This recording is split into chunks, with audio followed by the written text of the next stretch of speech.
Ladies and gentlemen, welcome back from New York City, of course, the MLG Studios. I'm axeltoss, joined by axslav. We're watching the WCS America Challenger League, deciding matches to see who's going to get into Premier League Season 2. We got Nestea versus Capoch going on. Nestea up 1-0. By the way, guys, hashtag WCS, get on Team Milk, get on Reddit. Shout out to Shellshock1122, who's doing some amazing live reporting right now on the TL thread. Awesome job, dude. Keep it up. But Nestea versus Capoch game 1, a pretty wonky one. That's one way to say it. Is that a good way to describe it? That's a great way to describe it. You know, I feel like the openings favored Capoch, but he was a little bit confused of how to play it out, and so it came very even. But then Capoch just played the mid game a lot better. Like Nestea was just the Roche Hydra combination on low econ just isn't going to work against an opponent with good force fields. And then Nestea's like, okay, it's not going to work. I'm behind.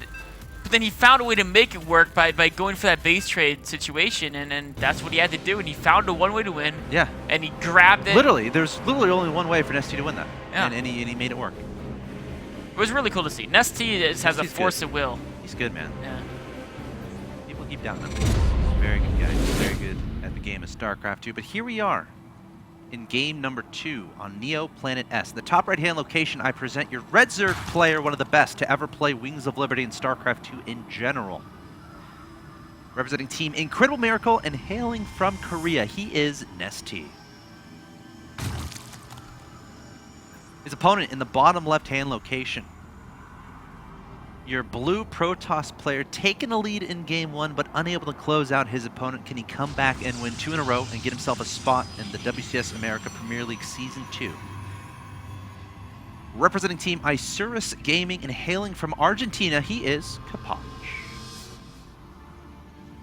Or Capoch, I'm not sure which one it is. That had to be a tough loss for him last game.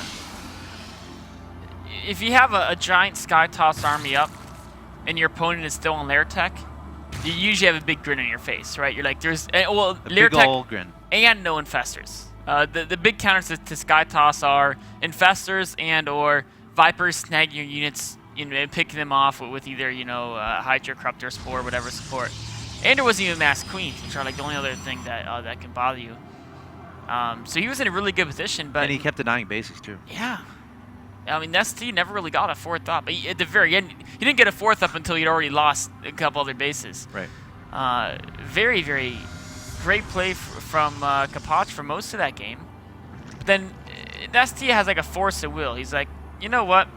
This game's going pretty poorly. I guess I should go ahead and win this. And he just did it. Yeah.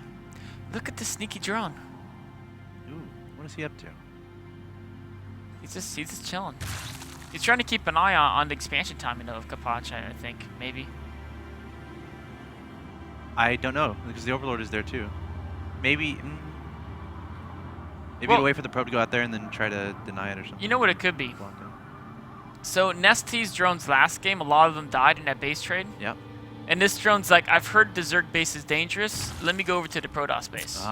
Feeling that it's more safe. The closer you are to your enemy, the further you are away from danger. Probe trying to be hero, realizing okay, maybe a hero's life isn't for me. I'll run away.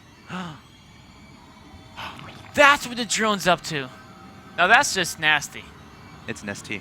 It's true. It is a Nestea move, and right there, Capoch was about to cancel a Zealot and put down a Nexus, and this is why you build the Zealot and then you cancel it. This and early pools are the 2 reasons why. And if you think about how much he's going to delay the Nexus of Capoch, it's really significant. Yeah. This hatchery will be canceled. But it's just going to delay the expansion for a very long time. And he can go ahead and just say, okay, I'm way ahead in economy. Right? That's literally what the situation is going to be at. Capoch is going to have to find some way to try to equalize this. So for the Protosses who are inevitably worrying about this happens to them on ladder. Once people see Nestea, well, I mean, it's not like this is something that's never done.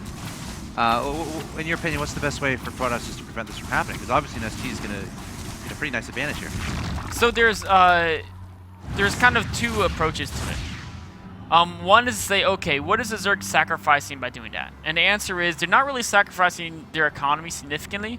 What they are sacrificing is their Zergling speed timing. because they can't get the extractor and mine all that gas if they spend that 300 minerals on a hatchery. So one thing you can do is I've actually seen MC do this before. You go to 3 gate stalkers instantly. You just warp in a ton of stalkers, and you just abuse the fact that without Zergling speed, if you get 6 stalkers at the front, you can do tremendous damage.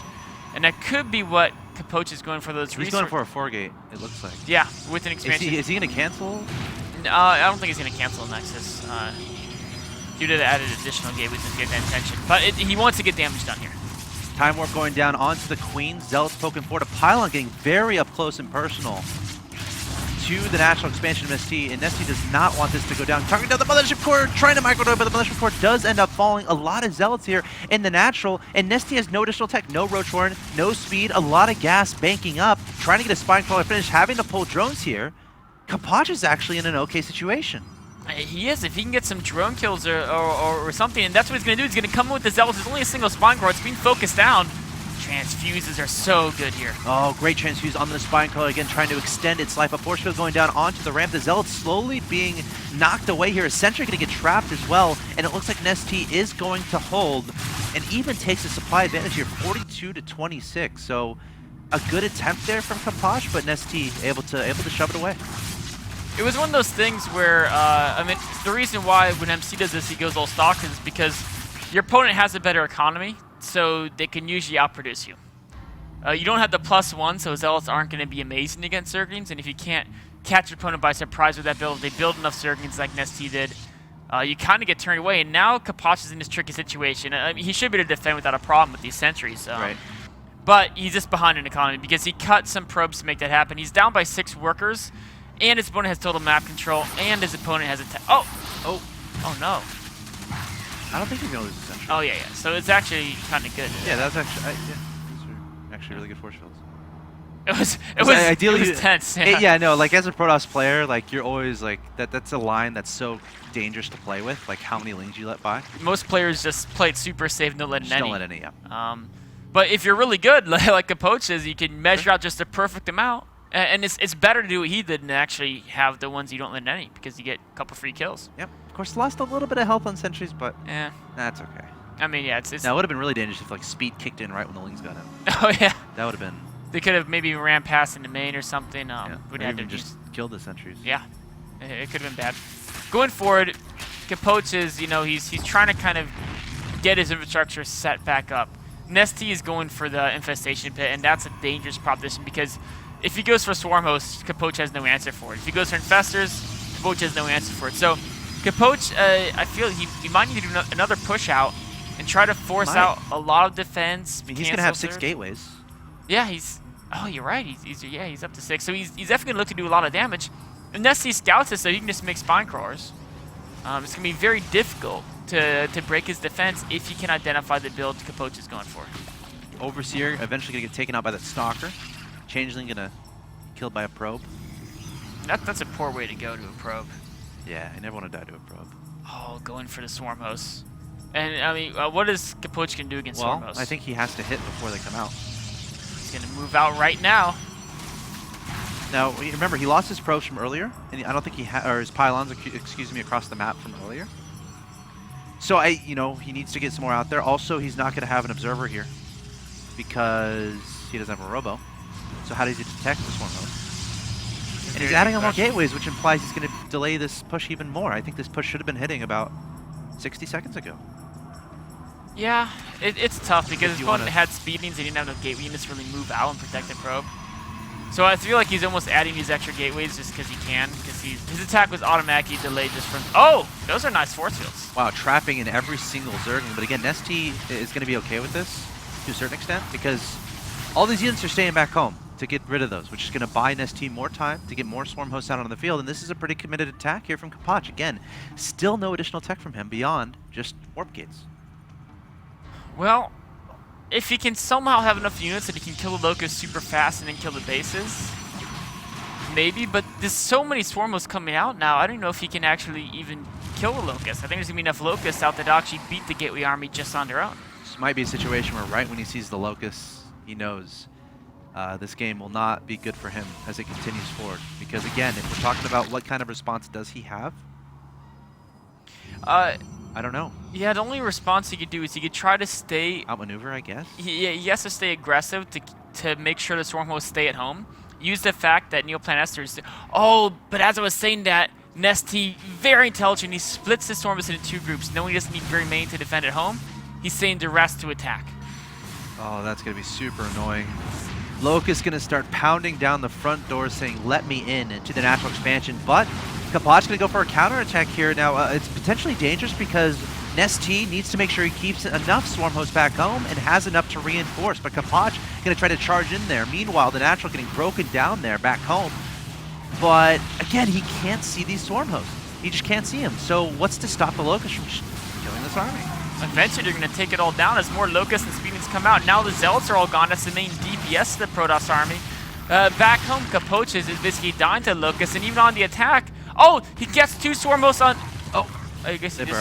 Yeah. Now he could just force field the top of the ramp and just stay in the main. Move. Oh no, there's a gap. The Locust able to get by. The drone's going to be pulled, trying to trap him.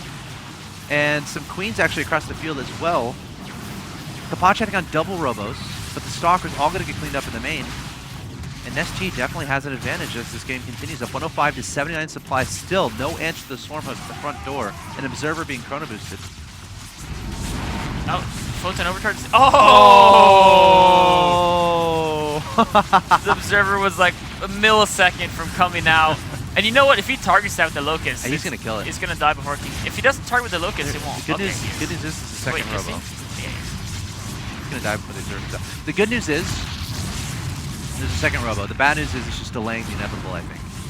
It is. And as additional Swarm hosts come to the front, the Nexus will die.